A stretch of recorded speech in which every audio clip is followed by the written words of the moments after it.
हजारों साल पहले दफन किया गया एक श्राप जो वापस लौटकर पूरी दुनिया को खत्म करना चाहता था।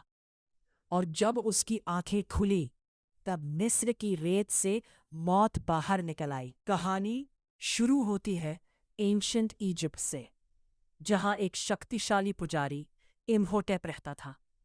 वह फ़ैरो के सबसे भरोसेमंद लोगों में से एक था, लेकिन उसकी एक बड़ी गलती थी।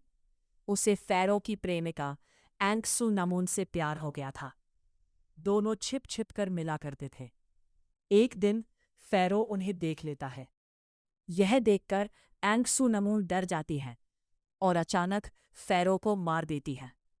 पूरा महल सैनिकों से भर जाता है, लेकिन पकड़े जाने से पहले वह खुद अपनी जान दे देती है। मरने से पहले वह इम्होटेप से कहती है, मुझे वापस लेकर आना। इसके बाद इम्होटेप उसकी बॉडी लेकर फॉरबिडन टेम्पल में जाता है। वह एक काली किताब खोलता है जिसका नाम था बुक ऑफ द डेड। अब वह फॉरबिडन रिचुअल शुरू करता है, लेकिन तभी सैनिक वहां पहुंच जाते हैं। इम्होटेप पकड़ा जाता है। अब उसे दी जाती है मिस्र की सबसे खतरनाक सजा, होम डाई। उसकी जीभ काट दी जाती है। उसके पूरे शरीर पर कीड़े छोड़े दिए जाते हैं। फिर उसे जिंदा मम्मी बनाकर एक ताबूत में बंद कर दिया जाता है और चेतावनी दी जाती है, अगर ये कभी वापस लौटा तो पूरी दुनिया में मौत फैल जाएगी। अब कहानी कई साल आगे बढ़ती है। हम मिलते हैं रिक ओकॉनल से, एक बहादुर सैनिक जो पहले हामुनाप्रा नाम की खोई हुई जगह पर जा चुका था, लेकिन वहां कुछ भयानक देखने के बाद वह मुश्किल से बचकर लौटा था। अब रिक जेल में बंद था। दूसरी तरफ एवेलिन नाम की लड़की एंशंट इजिप्ट की रिसर्चर थी। उसे पुरानी किताबें और रहस्य खोजने का शौक था। एक दिन उसके भाई जॉनथन को एक मिस्टीरियस बॉक्स मिलता है। उसके अंदर हामुनाप्रा का नक्शा था। एवेलिन समझ जाती है कि ये खोया हुआ शहर सच में मौजूद है, लेकिन वहां तक पहुंचने के लिए उन्हें रिक की जरूरत थी। इसलिए वे रिक को जेल से छुड़ाते हैं।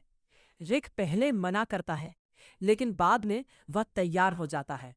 डेजर्ट। अब सब लोग रेगिस्तान की यात्रा शुरू करते हैं। रास्ते में उन्हें कुछ अजीब लोग दिखाई देते हैं। ये लोग हामुनाप्रा की रक्षा करते थे।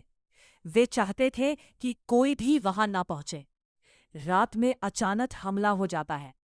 गोलियां चलने लगती हैं, लेकिन रिक सबको बचा लेता है। आखिरकार सभी हामुनाप्रा पहुंच जाते हैं। वह जगह पूरी तरह खंडहर बन चुकी थी।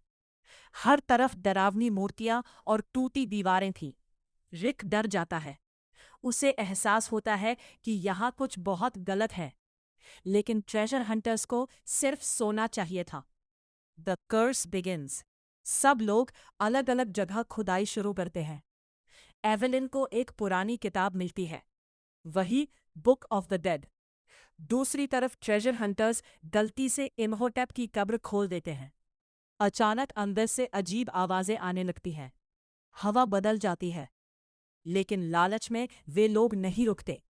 रात में एवेलिन किताब खोलती है। वह कुछ शब्द पढ़ देती है, और यही सबसे बड़ी गलती बन जाती है। ताबूत के अंदर पड़ा इम्होटेप धीरे धीरे जागने लगता है। उसकी आंखें खुलती है। शुरुआत में इम्होटेप बहुत डरावना दिखता है। उसका शरीर सड़ा हुआ था, लेकिन अब वो अपनी ताकत वापस पाने के लिए उन लोगों का पीछा करने लगता है जिन्होंने उसकी कब्र खोली थी। एक आदमी के शरीर में कीड़े घुस जाते हैं। दूसरे आदमी की आंखें निकाल ली जाती हैं। पूरे शहर में प्लेग फैलने लगता है। आसमान में टिड्डियों का झुंड उड़ने लगता है। लोग डर कर भागने लगते हैं। धीरे धीरे इम्होटेप और शक्तिशाली होता जाता है। अब उसके पास सुपरनैचुरल पावर्स आ चुकी थी। Evelyn in danger. Imhotep Evelyn को देखता है। उसे लगता है कि एवेलिन उसकी पुरानी प्रेमिका जैसी दिखती है। अब वह उसे पकड़ना चाहता था। एक रात इम्होटेप हमला कर देता है। पूरा शहर अंधेरे और रेत के तूफान में बदल जाता है। रिक और उसके दोस्त मुश्किल से बचते हैं, लेकिन आखिरकार इम्होटेप एवलिन को पकड़ लेता है।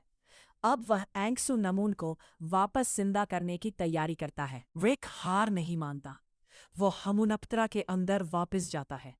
उसे पता चलता है कि इम्होटेप को सिर्फ एक खास किताब से रोका जा सकता है। अब वह लोग उस किताब को ढूंढने निकलते हैं।